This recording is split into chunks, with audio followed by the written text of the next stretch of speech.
আমি জীবন চালাবো কিভাবে? আপনি যে বলছেন আমাকে ট্যাগ লাগালে লাগাইতে পারে, আমি জীবন চালাবো কিভাবে? এই মাস শেষে আমি স্যালারি দিব কোত্থেকে? আমি কাজ করতে পারছি তো? আপনারা বললেই হবে, আপনারা যে কোনো কিছু কোনাকুনি মারামারি করবেন, একজন ক্ষমতা যাওয়ার জন্য আরেকজন ক্ষমতা দখলের জন্য, আর আমরা কি করব? এটা বললেই হবে যে স্বামী হারাইছে, যে সন্তান হারাইছে, সে কি আর ফিরে পাবে? সবচেয়ে বড় কথা, যে জীবন দিছে, যে জীবন হারাইছে, এই জীবন তো আর দ্বিতীয়বার সে পাবে না, হারাইছেই শুধু। তো আমার কাছে মনে হইল যে ছাত্ররা যে 9 দফা দাবি দিছে, এই দাবির সাথে আমি একমত, এই কারণে যে এখানে অযৌক্তিক কোনো কিছু আমি পাই নাই। এখন আমাকে যদি ছাত্রদের সাথে মিশানো হয় তাহলে আমি আরও কয়েকটা দাবি দিতাম। আমি দিতাম এটা যে দেশের যত দুর্নীতিবাদ আছে সব কটারে ধইরা একসাথে বিচার হবে, এদের সমস্ত সম্পত্তি রাষ্ট্রীয় খাতে ব্যবহার হবে। আরেকটা জিনিস করতাম, আমি যেহেতু কৃষক পরিবারের ছেলে, এই দেশের সবচেয়ে 80% কৃষক সবচেয়ে বেশি অবহেলিত। আমি কৃষকদেরকে রাষ্ট্রের দায়িত্ব দিতাম যে কৃষকদেরকে অগ্রভাগে রাখতে হবে এবং এরাই দেশ চালাবে।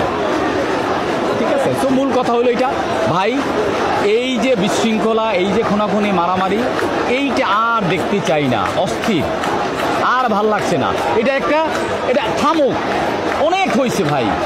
এখন যেটা হচ্ছে যে দিন দিন এইটা বাড়তেছে, এই বাড়া তো আর মানে এটা তো থামা উচিত। ইরাক আমেরিকা যুদ্ধও থামছে, তো এইটা কেন থামবে না?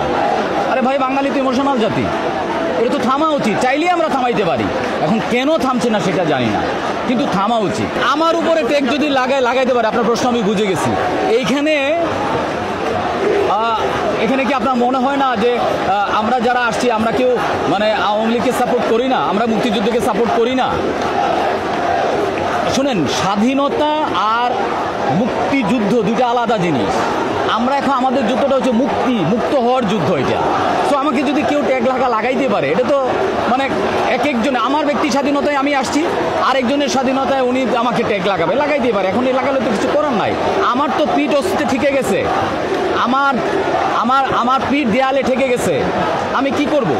আমি তো দিন শেষে একজন সাধারণ মানুষ। আমি বাবা, আমি স্বামী, আমি অফিসের একজন বস, আমি নির্মাতা, আমি একজন শিল্পী। আমি জীবন চালাবো কিভাবে? আপনি যে বলছেন আমাকে ট্যাগ লাগালে লাগাইতে পারে, আমি জীবন চালাবো কিভাবে? এই মাস শেষে আমি স্যালারি দিব কোত্থেকে? আমি কাজ করতে পারছি তো? আপনারা বললেই হবে, আপনারা যে কোনো কিছু কোনাকুনি মারামারি করবেন, একজন ক্ষমতা যাওয়ার জন্য আরেকজন ক্ষমতা দখলের জন্য, আর আমরা কি করব? এটা বললেই হবে। এইখানে দেখেন ম্যাক্সিমাম লোকজন আসছে। আমি যেরকম সাধারণ মানুষ, আমি যে অস্তিত্বের সংকটে আসছি, এই ভাইও সে অস্তিত্বের সংকটে আসছে। ম্যাক্সিমাম মানুষই আসছে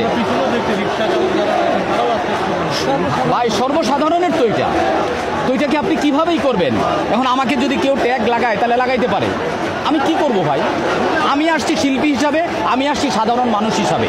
আমার একাত্মতা হলো আমি আবারও বলছি, আমি একাত্মতা ঘোষণা করছি। ছাত্ররা যে 9 দফা দিছে, গোলাপানগুলো দিছে, এটার সাথে আমি একমত। আমি বারবার পড়ছি, আমি এখানে কোনো কিছু পাই নাই। আমি এর আগে আসি নাই, আজকে আমি প্রথম আসছি। দেখেন, আমি আসছি শিল্পী হিসাবে, ঠিক আছে? আমার অস্তিত্বের সংকটে আমি কোনো রাজনৈতিক বক্তব্যের মধ্যে নাই। 1 দফা 1 দাবি, এটার মধ্যে আমি হচ্ছে 9 দফার সাথে আছি। শিক্ষার্থীরা এখন 1 দফা, আমি শিক্ষার্থীদের যদি 1 দফা থাকে, সেটা হলো রাষ্ট্রীয় চিন্তা করবে, সেটা রাজনৈতিক ঘোষণা। আমি বুঝাইতে পারছি আপনাকে? চলো, রাজনৈতিক সিদ্ধান্ত। আমার কথা হলো ভাই, শান্তি চাই, থামুক। এইটা অনেক হয়েছে, এখন থেমে যাক, আর দরকার নাই ভাই। অনেক খুনাখুনি হয়েছে, অনেক মার বুক খালি হয়েছে, আর দরকার নাই। আপনারা একটা দয়া করে সিদ্ধান্তে আসেন। এখন আমাদের কথা যদি রাষ্ট্র শুনে, কর্তৃপক্ষ শুনে, তাহলে তো ভালোই। এই জনসাধারণের কথা শুনলে তাহলে সবার জন্যই ভালো। থ্যাংক ইউ ভাই।